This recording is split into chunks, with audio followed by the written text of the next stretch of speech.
Em um certo sentido, ser um bom discípulo de Cristo, como não pagar o mal com o mal, viver uma vida piedosa, por exemplo, viver uma vida de oração, uma vida em comunidade, ela não é garantia de uma vida tomada por somente coisas boas aos nossos olhos. Veja que enquanto o passado é um lugar excelente para se visitar para muitas pessoas, ela também é um lugar ameaçador para se viver.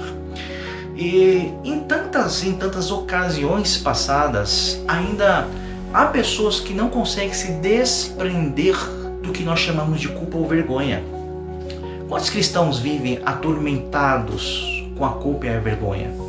Eles se lembram de coisas, por exemplo, que fizeram ou que cometeram seus pecados, quer 2 dias atrás, quer 2 anos atrás, 5, 10, 20, 30 anos atrás, mas vive sobre exatamente essa nuvem de vergonha sobre as suas vidas.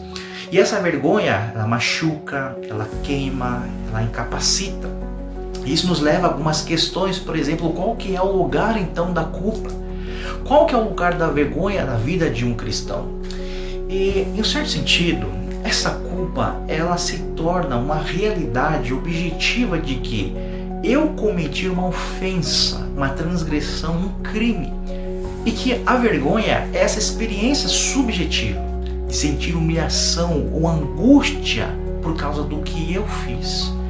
E embora a culpa e a vergonha para muitos sejam uma expressão ruim, teologicamente ou biblicamente nem sempre são coisas ruins. Quando eu peco, quando você peca, por exemplo, contra o próprio Deus, nós verificamos ou podemos verificar que a minha consciência, ela me acusa, ela convence-me de que eu errei. E aí a minha culpa, a compreensão do que eu pequei, traz um sentimento, uma ação de vergonha. E essa culpa e vergonha, ela se torna um dom de Deus. Algo que nos motiva a nos arrependermos dessa transgressão, desse pecado. E nos faz olhar para a cruz de Cristo. Veja que quando eu olho então para a cruz de Cristo, eu vejo um Cristo que levou essa tal de culpa e vergonha, que era nossa, e levou até a cruz e sofreu a ira de Deus contra isso, ao ponto que a justiça de Deus fosse satisfeita. Isso significa que essa ofensa ela foi verdadeira e completamente paga, tetelestai. E agora nós já não somos mais culpados diante de Deus pelos méritos de Cristo na cruz. No entanto, Cristo fez mais que isso. Ele não somente levou a minha culpa, como também me deu a sua justiça.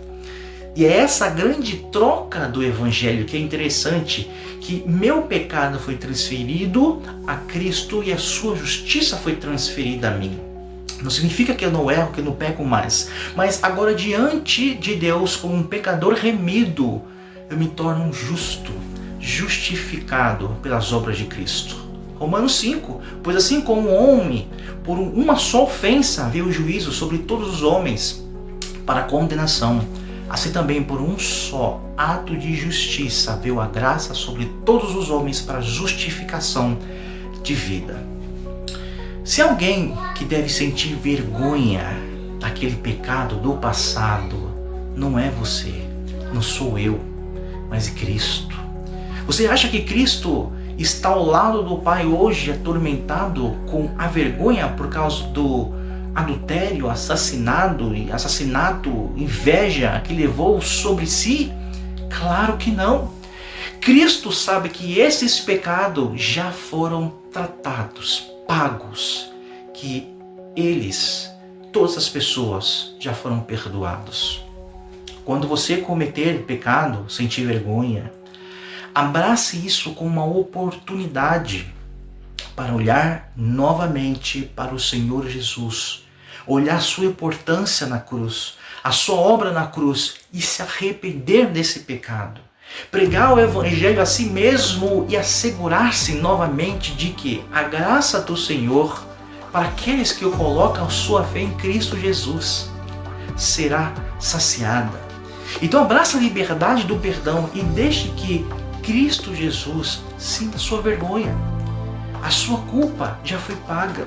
Você pode seguir por esse caminho e Deus quer estar ao seu lado. Ele tem perdão para cada um de nós, independente da área em que pecamos.